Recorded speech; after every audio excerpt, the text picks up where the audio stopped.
на Днепре волны. О, застрял, что ли? Набрал воды? Может быть.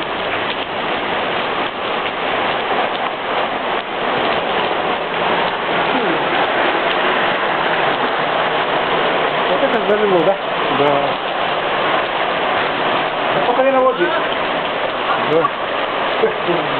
А вон народ возвращается красиво. В Ютубе выставим. Да, все, застрял этот мужик. Ехал.